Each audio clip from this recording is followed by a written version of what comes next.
हे students, अब तक के हमारे इस चैप्टर द सुनामी में हमने फर्स्ट पार्ट को अच्छे से समझ लिया है, जहां पर हमने देखा कि किस तरीके से जब अंडमान और निकोबार आइलैंड्स में सुनामी आई तो वहां के कुछ लोगों ने कैसे बहादुरी दिखाई और अपने आप को ही नहीं बल्कि दूसरों को भी बचाने में मदद की। तो चलिए आज के लेक्चर में पढ़ते हैं हम इस चैप्टर का पार्ट 2, जिसका नाम है टिली द सेवियर। अब दोस्तों, इसका नाम सुनते ही आपको समझ में आ रहा होगा कि यहाँ पर बात होने वाली है टिली के बारे में। अब ये टिली कौन है, कैसी है, क्या करती है, ये सब कुछ इस पार्ट में हमें अच्छे से समझ आ जाएगा। तो आइए इसे रीड करना स्टार्ट करते हैं। Tilly Smith, a British schoolgirl, was able to save many lives when the tsunami struck Phuket Beach in Thailand. ये जो टिली स्मिथ नाम की लड़की है, ये क्या है, एक ब्रिटिश स्कूल गर्ल है। बेसिकली ये ब्रिटेन से बिलोंग करती है, यहाँ पर नहीं रहती। It was able to save many lives. इसने बहुत सारी जिंदगियां बचाई जब सुनामी आई। कहाँ पर?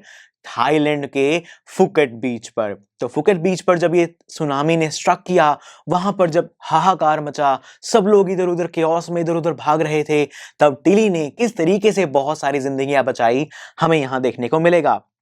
Though she has won a number of awards, her parents have not allowed their daughter to be interviewed on the television and made into a heroine.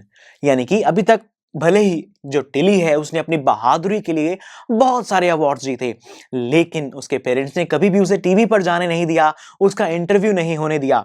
Right? वो नहीं चाहते थे कि इसको बहुत फेम मिले, सब लोग इसके ऊपर नजरें गड़ाएं, ऐसा नहीं चाहते थे। और शायद यही रीजन था कि हमसे यहाँ पूछा भी गया है, why do you think they took that decision? ऐसा क्यों हो सकता है कि उन्होंने कभी भी उसे टीवी पर जाने नहीं दिया, उसका इंटरव्यू नहीं देने दिया? ताकि वो चाहते थे कि जो टिली है उसकी लाइफ सब जगह तक नहीं पहुंचे, वो एक सीक्रेसी ही बनी रहे, ताकि जो बच्चा है उसके दिमाग पर बुरा इफेक्ट ना पड़े। नाउ अब हम फाइनली बढ़ने वाले हैं अपनी स्टोरी की तरफ, यानी कि टिली ने क्या किया, कैसे इतने सारे लोगों की उसने जान बचाई, ये सब हमें पता चलेगा। Now here is a story from Thailand. अब फाइनली हम जान चुके हैं कि हमारी जो स्टोरी है वो थाईलैंड के बारे में है।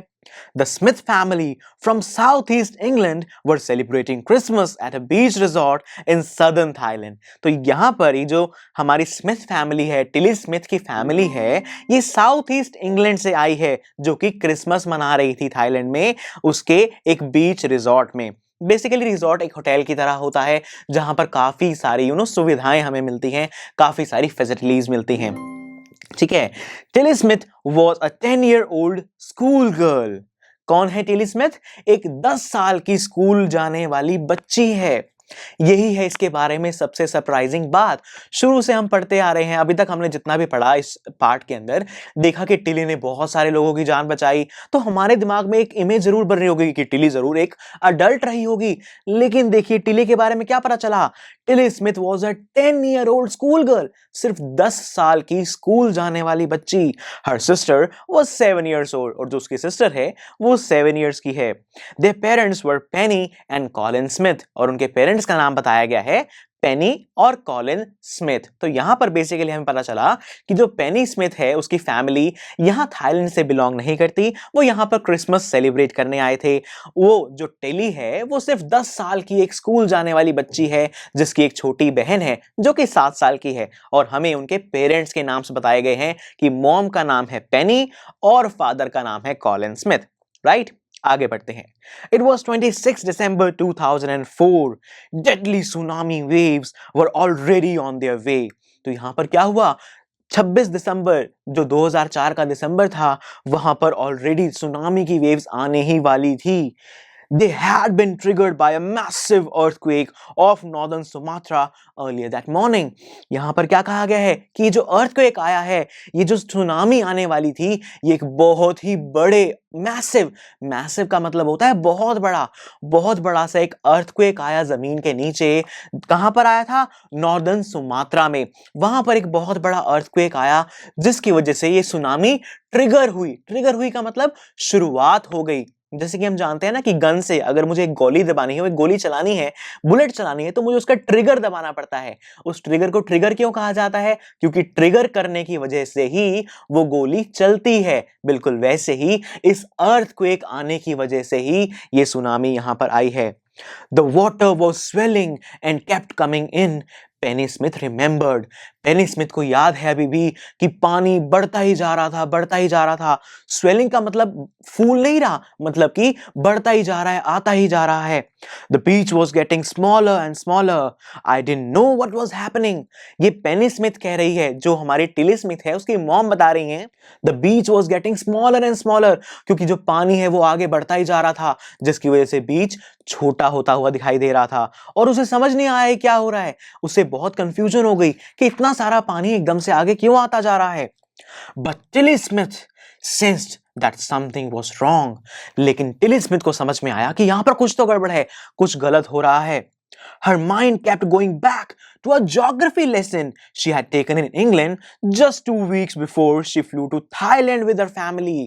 लेकिन जो टिली है उसका दिमाग कहां जा रहा था बार बार? एक ज्योग्राफी लेसन की तरफ जा रहा था जो उसने इंग्लैंड में पढ़ा था बस 2 हफ्ते पहले ही, थाईलैंड आने से पहले। Tilly saw the sea slowly rise and start to foam, bubble and form whirlpools. Tilly ने देखा कि जो समुद्र है वो धीरे धीरे उठ रहा है, उसके अंदर फोम बन रही है, बबल्स बन रहे हैं और whirlpools बनते जा रहे हैं, यानी कि पानी ऐसे गोल गोल घूम रहा है। She remembered that she had seen this in class in a video of a tsunami that had hit the Hawaiian Islands in 1946. उसे याद आया, अरे यही सब चीजें तो मैंने एक वीडियो में देखी थी, और वो वीडियो किस चीज की थी? वो वीडियो तो एक सुनामी की थी जो कि हवाईयन आइलैंड्स में आई थी 1946 में। तो यहां से टिली को समझ में आया कि अरे यहां पर तो सुनामी आने वाली है, यानी कि सुनामी के आने से पहले ही टिली को पता चल गया कि सुनामी आने वाली है। Her geography teacher had shown her class the video and told them that tsunamis can be caused by earthquakes, volcanoes and landslides. तो जो ज्योग्राफी टीचर थी इनकी, टिली की, उन्होंने सारी क्लास को समझाया कि सुनामी जो हैं वो अर्थक्वेक्स की वजह से आ सकती हैं, वोल्केनोज की वजह से आ सकती हैं और लैंडस्लाइड्स की वजह से आ सकती हैं। वोल्केनोज क्या होते हैं? जो हमारे ज्वालामुखी होते हैं, जब वो फटते हैं तब भी हमारी सुनामी आ सकती है। और लैंडस्लाइड्स, लैंडस्लाइड्स बेसिकली होता है जो जमीन है वो खिसक जाती है, जो कच्ची जमीन होती है ना वो अपनी जगह से खिसक कर कहीं गिर जाती है, तो उसकी वजह से भी सुनामी आ सकती है। और इसी से रिलेटेड ज्योग्राफी लेसन में उन्हें एक वीडियो भी दिखाई गई थी और उसी वीडियो के आधार पर उसने, टिली ने, ये जज कर लिया कि सुनामी आने वाली है। Tilly started to scream at her family to get off the beach. तो टिली जो है वो चिल्लाने लगी, बीच से हट जाइए, बीच से हट जाइए। She talked about an earthquake under the sea. She got more and more hysterical. वो बार-बार earthquake के बारे में कहने लगी कि earthquake आया होगा, earthquake आया होगा, और वो बहुत ज़्यादा hysterical होती गई। hysterical का मतलब क्या है? When you are hysterical, you shout, laugh and cry. मतलब बहुत ज़्यादा emotions के साथ, बहुत ज़्यादा indulge होकर वो अपनी बातें कह रही थी ताकि सबको समझ आए कि वो कितनी serious बात कर रही है। Said her mother Penny. ऐसा सब बताया गया है पेनी के द्वारा, जो कि उसकी मॉम है। I didn't know what a tsunami was, but seeing my daughter so frightened, I thought something serious must be going on. मुझे नहीं पता था, पेनी स्मिथ जो उसकी टिली की मॉम है वो कहती हैं कि मुझे नहीं पता था कि सुनामी क्या होती है, लेकिन जब मैंने अपनी बेटी को इतना डरा हुआ, इतना सहमा हुआ देखा, इतना घबराया हुआ देखा, तो मुझे समझ आ गया कि कुछ तो गलत होने वाला है। Tilly's parents took her and her sister away from the beach to the swimming pool at the hotel. ये जो टिली है और उसके पेरेंट्स हैं वो दोनों ही बहनों को, दोनों ही अपनी बच्चियों को लेकर होटल के स्विमिंग पूल पर चले गए। A number of other tourists also left the beach with them. और भी बहुत सारे टूरिस्ट उन्हें घबराया हुआ देखकर उनके साथ ही बीच छोड़कर चले गए। Then it was if the entire sea had come out after them. I was screaming, run. और उसके बाद तो ऐसा लगा मानो कि सारा का सारा समुद्र ही उनके पीछे आने लग गया हो और मैं चिल्ला रही थी, भागो भागो। कौन कह रही है ये कह रही है टिली की mother. The family took refuge in the third floor of the hotel. जो फैमिली है उन्होंने पनाह ले ली, शरण ले ली, कहां पर? होटल के थर्ड फ्लोर में। रिफ्यूज का मतलब होता है बचकर, छुपकर कहीं बैठ जाना, शेल्टर ले लिया उन्होंने वहां पर। The building withstood the surge of 3 tsunami waves. जो बिल्डिंग है वो 3 बड़ी बड़ी सुनामी वेव्स की जो शक्ति थी उसे सहन कर गई और टूटी नहीं। Right? If they had stayed on the beach they would have not been alive. अगर वो बीच पर ही रुक जाते तो शायद वो जिंदा ना बचते. The Smiths later met other tourists who had lost entire families. Smiths बाद में दूसरे टूरिस्ट से मिले जिनकी पूरी पूरी families ही उस सुनामी में बह गई थी. Thanks to Tilly and her geography lesson, they had been forewarned.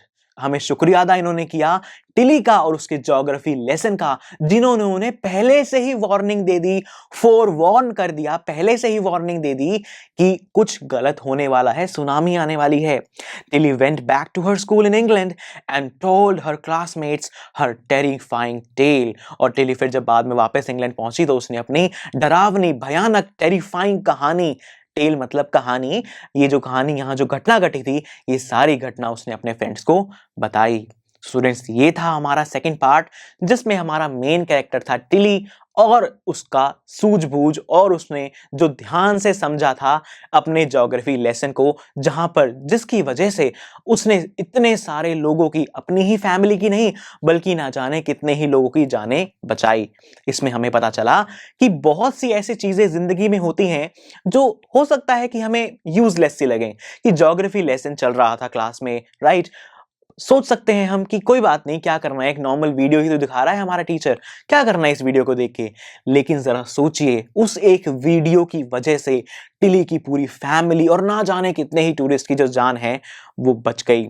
इसीलिए कहा जाता है कि जब भी कुछ पढ़ाया जाए तो उसे ध्यान से पढ़ना चाहिए, क्योंकि जो आपकी नॉलेज है आपको कभी नहीं पता कि कहां पर आपकी नॉलेज आपके कहां काम आ जाएगी. और ये एक ऐसी चीज है जो आपसे कोई कभी नहीं छीन सकता. आपके पास प्रॉपर्टी है, पैसा है, कोई भी छीन लेगा आपसे, राइट. आपका बिजनेस अच्छा नहीं चला, आप गरीब हो गए, आपकी प्रॉपर्टी आपसे चली गई, बेचना पड़ गया, सब कुछ, राइट. लेकिन जो आपका ज्ञान है, आपकी नॉलेज है, वो आपसे कभी कोई नहीं छीन सकता, राइट. तो स्टूडेंट्स, ये था हमारा सेकंड पार्ट. अब हम नेक्स्ट लेक्चर में बात करेंगे थर्ड पार्ट के बारे में, जहां पर कुछ ऐसे ऑर्गेनिजम्स, कुछ ऐसे प्राणियों के बारे में बताया गया है जिनके बारे में लगता है कि ये तो बहुत ही इनसिग्निफिकेंट है. वो है हमारे एनिमल्स. अब एनिमल्स क्या रोल प्ले करते हैं इस सुनामी के दौरान, ये जानना बहुत ही इंटरेस्टिंग होगा, राइट. तो फिर मिलते हैं आपसे नेक्स्ट लेक्चर में with the third part of this chapter. So see you there. I am sure students, आपको ये लेक्चर बहुत ही पसंद आया होगा. तो अगर आप अपने हर कंसेप्ट को इतने ही मजेदार और इंटरेस्टिंग तरीके से क्लियर करना चाहते हैं तो डाउनलोड कीजिए हमारी PuStack ऐप, जहां पर आपके लिए और भी बहुत सारे ऑप्शंस अवेलेबल हैं, जैसे कि sample papers, back exercise solutions, written answers and much more. So what are you waiting for? Download the app now.